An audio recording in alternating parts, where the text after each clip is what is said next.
জলে বারুদের গন্ধ। বঙ্গোপসাগরের গভীরে কার স্টিলথ সাবমেরিন খুঁজছে বাংলাদেশ।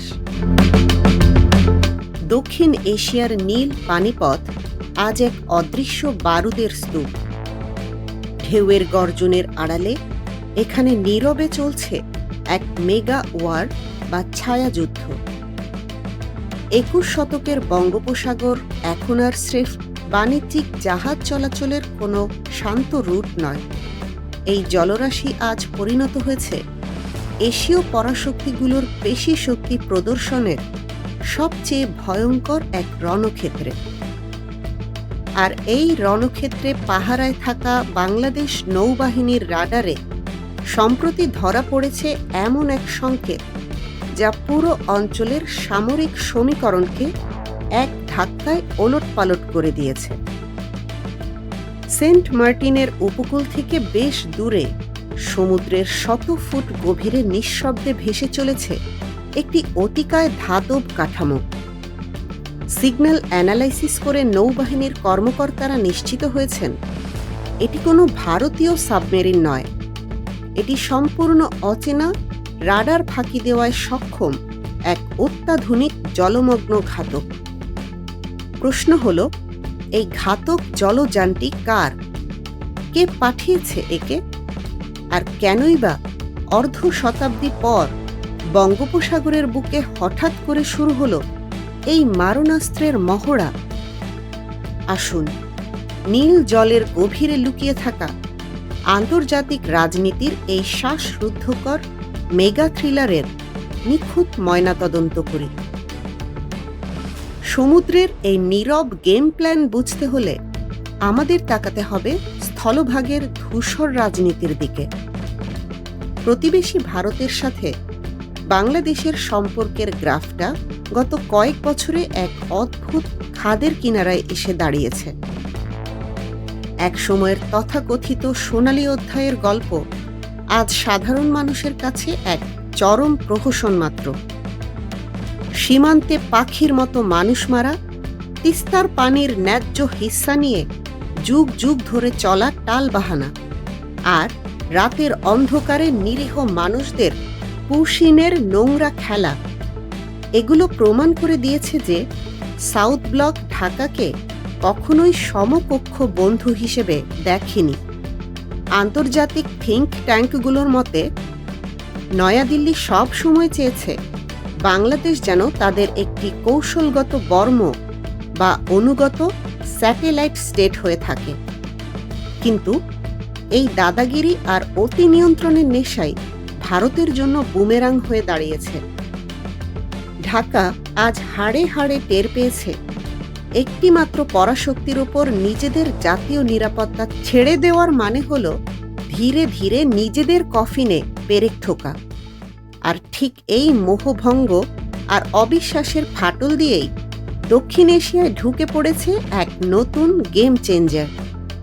1971 সালের রক্তক্ষয়ী যুদ্ধের পর বঙ্গোপসাগর থেকে চিরতরে মুছে গিয়েছিল পাকিস্তানের নাম। কিন্তু ভূ রাজনীতিতে কোনো কিছুই চিরস্থায়ী নয়।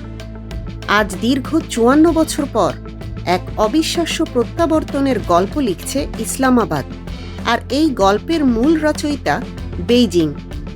চীনের কারিগরি ও সামরিক সহায়তায় পাকিস্তান নৌবাহিনী তাদের বহরে যুক্ত করতে যাচ্ছে অত্যাধুনিক হ্যাঙ্গার ক্লাস সাবমেরিন। আর পাক নেভাল চিফরা স্পষ্ট ঘোষণা দিয়েছেন এই ঘাতক জলযানগুলো ভারত মহাসাগর এবং বঙ্গোপসাগরে তাদের নিয়মিত টহল বজায় রাখবে। পাকিস্তান কি তবে নতুন করে বঙ্গোপসাগর দখল করতে আসছে? মোটেও না। সমীকরণটা আরও অনেক বেশি জটিল। এর আসল উদ্দেশ্য হল ভারত মহাসাগরে দিল্লির একচ্ছত্র রাজত্ব বা মনোপলি গুড়িয়ে দেওয়া। বঙ্গোপসাগর হল ভবিষ্যতের এশিয়া নিয়ন্ত্রণের মূল চাবিকাঠি। বাণিজ্যিক রুট থেকে শুরু করে এনার্জি সাপ্লাই সবই এই জলরাশির ওপর নির্ভরশীল। ভারত যাতে এই বিশাল জলভাগকে নিজেদের ব্যক্তিগত স্নানঘর ভাবতে না পারে, সে কারণেই ড্রাগনের ইশারায় এই অঞ্চলে পাকিস্তানের এই ছায়া প্রবেশ। ভারতের নৌ কমান্ডের জন্য এর চেয়ে বড় দুঃস্বপ্ন এই মুহূর্তে আর কিছুই হতে পারে না। এই মেগা পাওয়ার প্লেতে ঢাকা কি তবে নীরব দর্শক?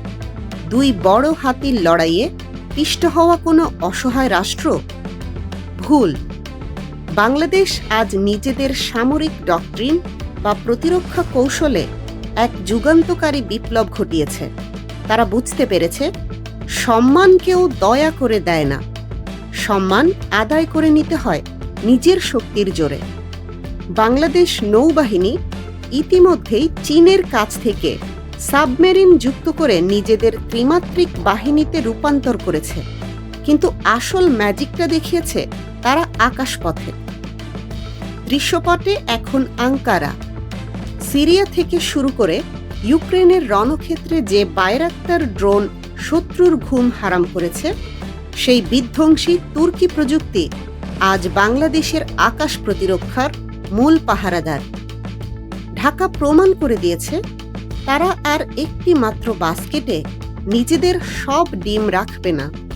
চীন, তুরস্ক এবং পশ্চিমা বিশ্বের সাথে সমান্তরাল সামরিক সম্পর্ক গড়ে তুলে বাংলাদেশ আজ তৈরি করেছে এক নিশ্ছিদ্র প্রতিরক্ষা বর্ম।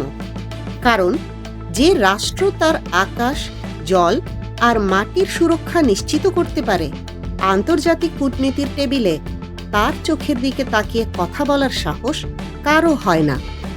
ভারতের রাজধানী নয়াদিল্লির আকাশে এখন রাত গভীর হচ্ছে।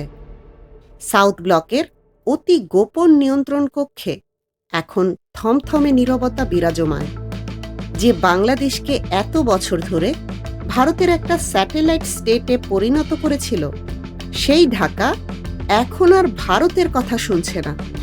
ঢাকা টার্কিশ ড্রোন ডিপ্লয় করেছে, তাদের নেভাল বেজ ফুল অ্যালার্টে আছে।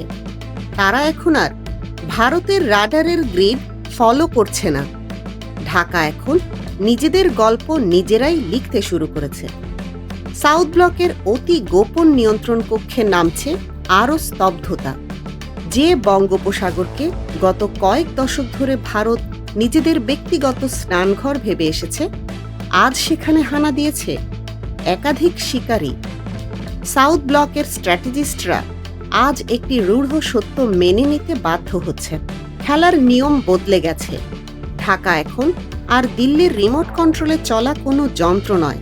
তারা আজ বেইজিংয়ের সাবমেরিন আর আঙ্কারার ড্রোনের শক্তিতে বলিয়ান এক নতুন পরা বাস্তবতার নাম। বঙ্গোপসাগরের নিকষ অন্ধকারে হাজার টন জলের নিচে নিঃশব্দে এগিয়ে যাচ্ছে মেটাল হাঙরগুলো, আর আকাশে তীক্ষ্ণ নখ নিয়ে ঘুরছে টার্কিশ বাজ পাখি। ভোরের সূর্য ওঠার আগেই নীল জলে শুরু হয়ে গেছে এক ভয়ঙ্কর স্নায়ুযুদ্ধ। পরাশক্তিগুলোর এই মারণাস্ত্রের দাবার বোর্ডে বাংলাদেশ কি পারবে মাস্টারমাইন্ডের মুকুট ছিনিয়ে আনতে? আগামী কয়েক বছরের মধ্যেই লেখা হবে এই অমোঘ প্রশ্নের উত্তর। আন্তর্জাতিক ভূ রাজনীতির অজানা সমীকরণ, সামরিক স্নায়ুযুদ্ধ এবং খবরের পেছনের বস্তুনিষ্ঠ বিশ্লেষণ সবার আগে পেতে চোখ রাখুন আমাদের চ্যানেলে।